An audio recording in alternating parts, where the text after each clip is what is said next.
Okay. Well, nag-review tayo ng ating mga process dahil nakita natin na medyo relax yung previous na mga processes natin. Nag-issue po tayo ng mga supplemental guidelines para sa delayed registration, mga mandatory para masiguro natin na yung i-release po ng ating mga civil register ay tama, accurate, at yung totoong identity ng person. So gaano po karami ulit na foreign nationals ang nadiskubre natin?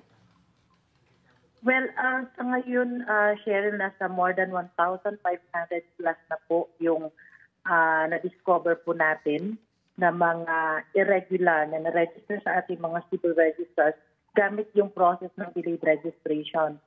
So, yun nga, 15 local civil registers ang amin na pong naimbestigahan.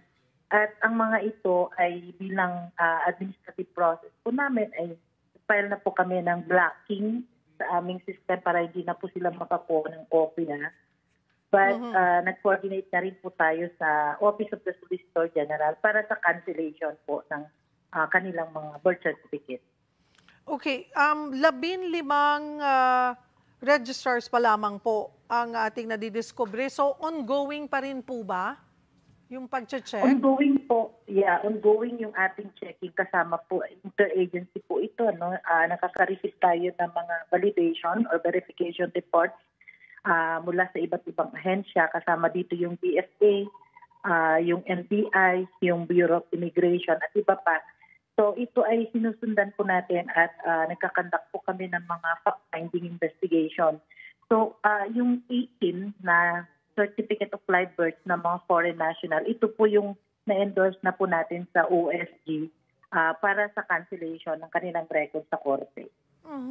Bakit po nakakapag-rehistro ng ganun? Ang isang foreign national na process, meron naman po tayo, Cheryl, established na policy na inilabas ng ating pong Civil Registrar General. Unfortunately, makikita natin dun sa aming investigasyon na may irregular process, meaning kulang ang mga requirements aside from the fact na may mga maling informasyon na dineclare nila. So for example, kahit naman totoo na pinanganak sa Pilipinas, but there are some na mga kumbaga, ina-assume na identity. Kaya doon sa delayed na registration process namin, nagdagdag kami ng mga additional documents para doon sa identification ng parent, yung valid record ng parent. Kasi doon po tayo nakadepende sa citizenship ng isang bata doon sa mother or the father. Okay, ulitin lamang po natin. Ano na po yung idinagdag or bagong doon sa, kasi nasa 3.7 million na Pinoy pa ang walang birth certificates. So, lahat po ito, hindi lamang, ito na po yung magiging bagong proseso ng pagkuha. Paano po ulit, ma'am? Doon sa additional na guidelines, meron tayong mga mandatory requirements. Isa dyan yung pag-register sa national ID.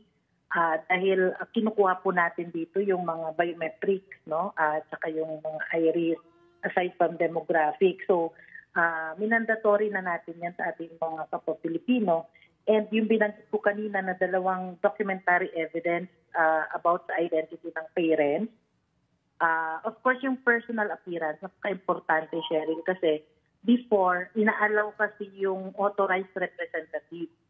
So ngayon, kapag ka of legal age na 18 years old and above, kailangan sila mismo yung mag-appear sa ating mga local civil registers para mag-file ng delayed registration. Pero pag below, pag minor pa rin po, okay lang na wala sila? Yung pag minor po, yung parents, ang mandatory na kailangan mag-appear sa ating mga local civil registers for the delayed registration. Yung national ID po, paano yun? Yung sa national ID, dahil may mga kababayan pa po tayo na hindi nakaregister, ang ginawa po natin, pwede na siyang simultaneous na process kung saan mag-partner yung ating local civil registers at ating mga PSA para ma-register both. So kailangan ma-capture yung national ID information, and based on that, yung application magiging part dun sa supporting documents ng delayed registration ng ating local